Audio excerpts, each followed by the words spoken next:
Folks, we're back. I'm your host, BKP. Good morning from the office. Good Monday morning. I've enjoyed the show this morning. I hope you have.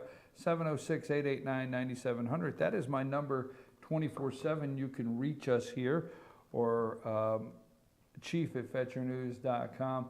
Now, I have to tell you, when Donald Trump was putting his staff together, and I wanted him to try to find somebody that could equally stand up to the press and the media, just like he does. I didn't think it was possible for him to find people to go to the morning shows. Now, you remember Obama had people go to the morning shows that could lie to you. Susan Rice, I mean, the list goes on. They just look at you and lie. They were calm, they were smooth, they lied. But Donald Trump knew he had to have somebody that was going to bite back, was going to have to latch on to a reporter's keister and not let go until that reporter either gave up or told the truth. You got them pictures ready for me? Folks, this is Kellyanne Conway, Reince Priebus, and Sean Spicer. Kellyanne Conway, I would have her lead any troops in the battle on any given day. Lord, they mess up. She wanted to know where's the termination of the first lying reporter, the ones that got it all wrong. Priebus, I have to tell you, I'm caught off guard by him the most, because who would have thought that this guy was going to come out and say, we are not going to apologize for keeping America safe. I love that. We're not going to apologize. And Spicer over here. So those three right there, Donald Trump, if anybody did an outstanding job finding three people that are not going to be rolled over, pushed over, and are going to hold their own for the President of the United States and you and I and the American people, you're looking at three right there: Kellyanne, Priebus, and Sean Spicer. Let's see, that is Chief Counsel, White House Press Secretary, and in the center, Chief of Staff. Now, go ahead, take that off. Folks, we're going to wrap up today. I showed you a video in the beginning of the show, a 3-minute video from ABC News where they did a report. This was in November 2020, November 20th, 2013, where ABC News did a report about these Iraqis that came in disguised as refugees into Kentucky. It was found that what they were involved in was responsible for 4 Pennsylvania National Guards being killed, National Guard being killed in 2005, so on and so forth. At that time, President Obama put a 6-month suspension, closed the barn door, as they said it, on Iraqi refugees entering this country. Donald Trump told you through the campaign, okay, he told you throughout the campaign that he was going to put this intense vetting, this extreme vetting in place for a period of time so we could figure out, I think it was his quote, what the hell is going on, okay? And he did that. 190 people, the outrage, it's manufactured. It's manufactured outrage by crooked media. Now, I'm going to say something. In 1 week, Donald Trump identified the enemy. He has said radical Islamic terrorist, and he exposed homegrown, I'm going to call it, I think progressives, to me, are homegrown terrorists.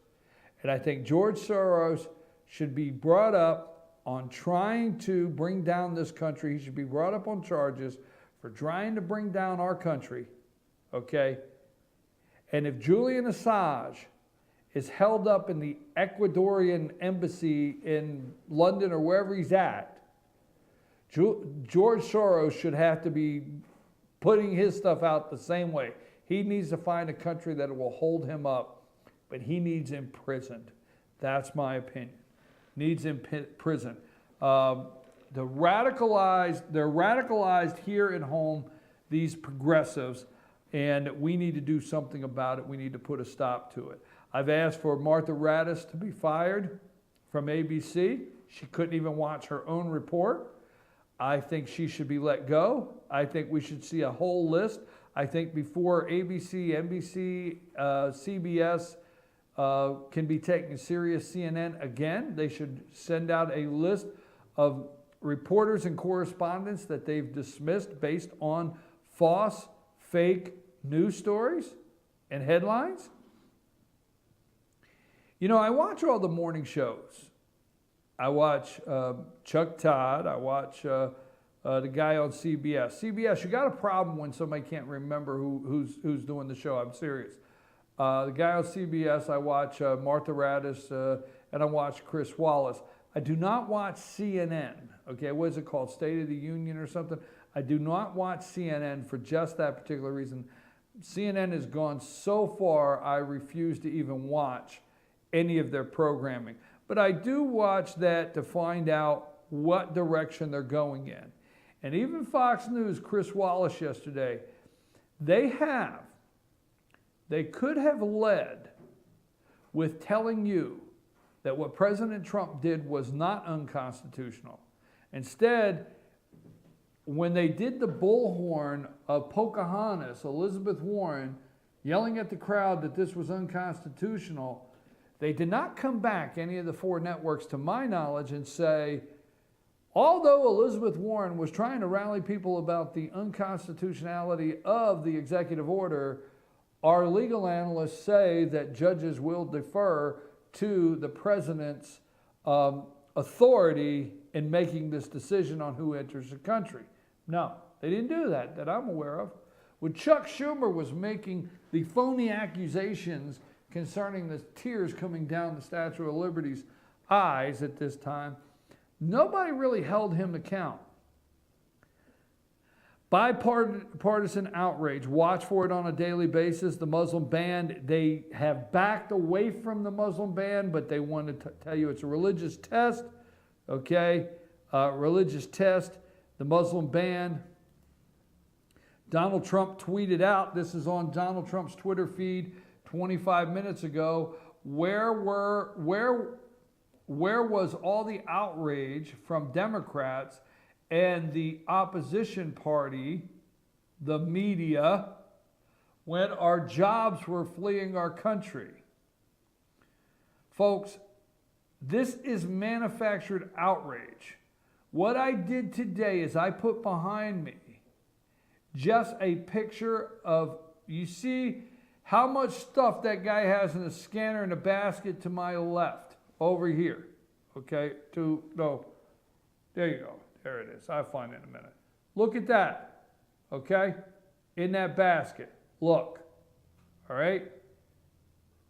What's in there?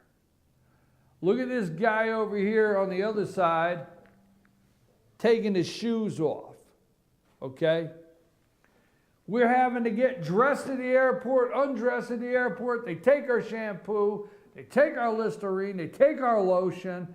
We have to do, remember, I don't know if they do it now. Remember when right after 9/11, you'd have to turn your computer on and turn it back off. Everything that's going on there, and they're worried about 109 people that were detained for processing. Well, let me tell you a little story, Charlie Dent, Congressman Charlie Dent. My niece, which lives in your district, Charlie Dent, Representative Charlie Dent, my niece, okay?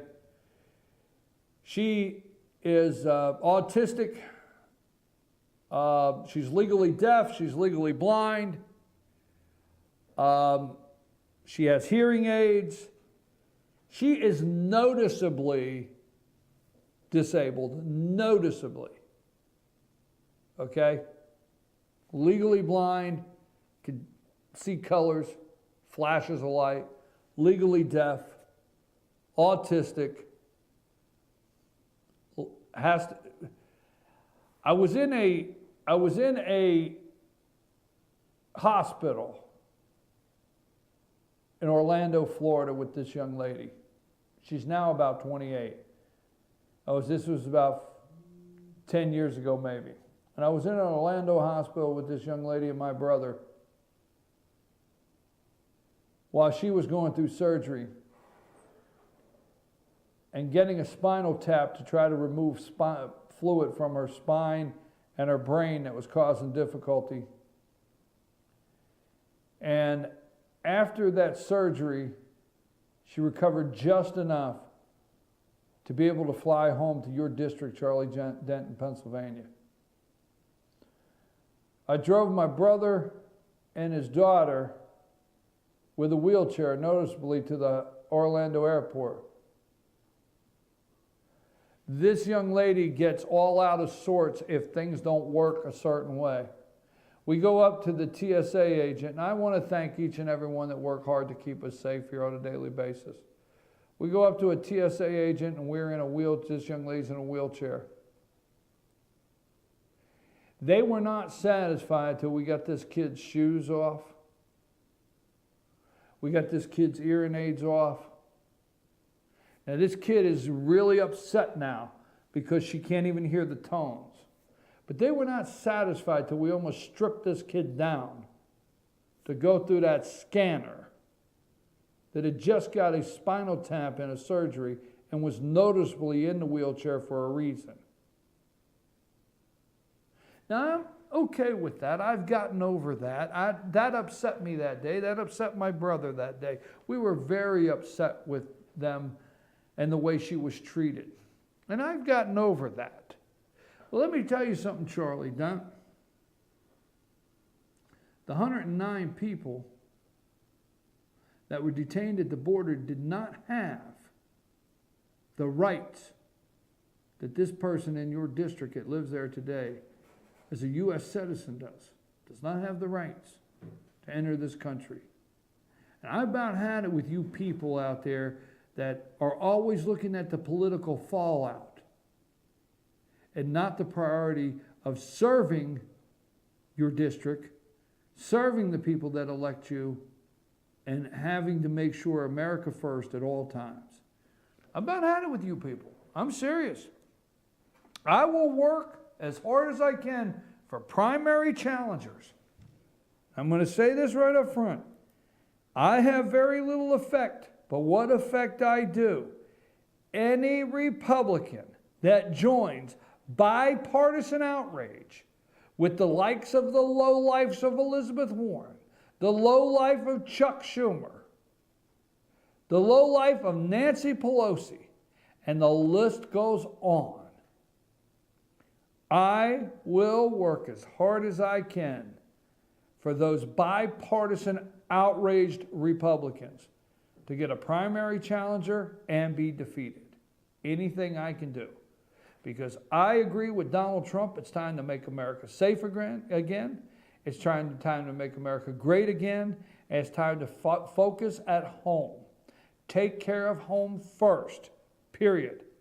I do not care what they said in Germany this weekend. I do not care what they said in France. I do not care what they said anywhere in the world. I want to end my show again today by saying again today, thank you, President Trump. We hope that your Supreme Court pick tomorrow night fits the criteria of a conservative down the lines of Antonin Scalia, the late, great Antonin Scalia, Justice Scalia. We hope you have done everything to try to mirror this justice that maybe we may never put back in the Supreme Court. And then all of you out there that were against Donald Trump because he wasn't going to do this, do that, and do this because he said it, what will you say then? He kept his campaign promises. That's what he did last week. Novel thought for a politician. I'm your host, BKP. Now, next up is the Katie Sassine Show. The Katie Sassine Show is our new hit show. It comes on every day at 10 a.m., and then you can find it on our YouTube channel, FYN TV, Fetch Your News. Katie Sassine, the Indoctrination of the American Nation. And then George McClellan, Short Takes with George McClellan at 10:30 for an hour. This Friday morning, we'll be at Blue Jeans Pizza, our Super Bowl special breakfast party. Come and join us then. Let's talk football. Atlanta Falcons, they all left The Falcons left yesterday. I think the Patriots are leaving this morning. They're on their way to. Where are they playing the Super Bowl? Huh? Houston. Okay. Houston. They're on their way to Houston for a Super Bowl. I'd say may the best team win. Atlanta Falcons. I'm your host, BKP. Stay with us. I'll be back tomorrow at 8 a.m. Stay with us for the Katie Sassine Show up next. Lonnie, take us out of here.